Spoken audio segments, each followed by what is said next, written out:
The Holdovers. So I did review this movie before, but now we're going to talk about the Blu-ray and also just my thoughts on this movie after a second viewing.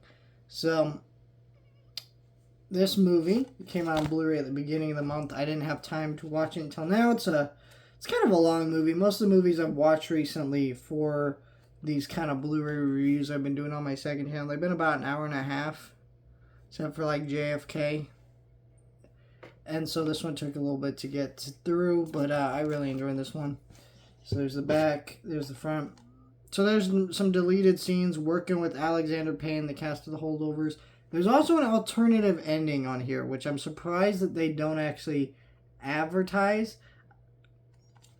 But yeah, this is about $23. I think this is a good deal. However, I will warn you, if you buy this, this is a Universal title. And Universal has been doing this really weird thing where they've been going, here's the Blu-ray, and then not too long after doing a 4K. I don't know if they will do this for this movie because this is a Focus Features film. And Focus Features is more of their independent label to release smaller movies. And I don't know if this movie has the right audience for 4K. If they do a 4K, I will get it because this movie is a gorgeous looking movie.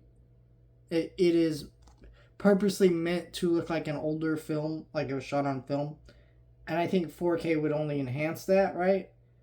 I don't know how much a Blu-ray would do for this movie though, or a 4K would increase it because it still looks great. So I think if you really like this movie and you have to own it right now like me, go for it. But I don't know if you're going to be disappointed when it gets 4K. Because I definitely will be, but I'll still upgrade. And that makes me part of the problem, I know. But let's talk about this movie. So let's start about the Blu-ray first since I've already reviewed the movie. The Blu-ray looks great. It's got a beautiful slipcover. You know, the actual quality of the disc could look great. I watched it. It looked fantastic. It's got not a lot of special features, but enough that it is really good amount here.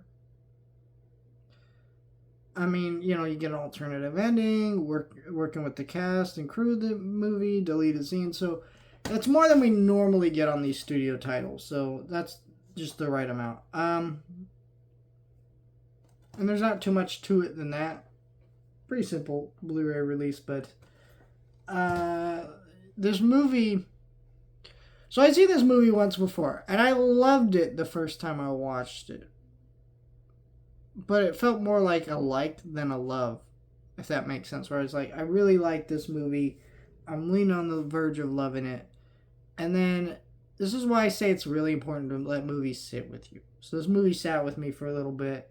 I actually wanted to go back to the theater to go watch it because it was sitting with me and I wanted to go experience this movie again. I couldn't make it to the theater in time. You know, they removed it pretty quick. So I wanted to watch it at Christmas time because it's a Christmas movie. And by the way, this is a movie I'm going to watch every year on Christmas. It just is. But at Christmas, I was looking it up. Where's it streaming? I was thinking, okay, I'll be on Peacock. No, they didn't have it till like, I think the day after Christmas on Peacock, and then the Blu-ray didn't even come out till like January 3rd. You're like, the fuck? It's a Christmas movie. Why are you like being dicks about it? Just put it out on Christmas. Especially the Peacock thing. I don't understand why it wasn't out on fucking Christmas. But hey, it wasn't. Anyways, this movie sat with me and I grew to really love it, especially after this rewatch. So the movie, if you don't know, it's about this kid who's at the British prep school. He gets held over with his teacher, and they fucking hate each other. And there's just the right amount of humor and just a warmth in this movie. You got characters who are really mean to each other, hate each other, but have to kind of learn to grow and understand each other. And it seems like a really cliche plot that you've seen in other movies. But it really works on the right level here. There's enough uniqueness in this movie. First of all, this movie, like I said, has a very old film aesthetic. It's got a beautiful soundtrack to it. Things like that add to the movie to make it a really enjoyable experience. Also, I will say this movie's funny, but it's not laugh out loud funny. There's just the right amount of funny bits. So I love Paul Giamatti's performance in here. I hope he wins Best Actor for this. His performance is really just captivating, funny, and scary all at the same time. He has some really great one-liners in this movie when he's yelling at the kids. Listen, you hormonal vulgarian. It's like, what the fuck? Just jokes like that are just funny. It's just a great movie. It only gets better on rewatch. I think the reason I grew to love it is because this movie is kind of relatable. I mean, not so much what everybody's going through, but just that moment where you just realize the people around you that you fucking hate probably have a lot more deeper going on than you would even fucking think. It's a really great movie. 10 out of 10.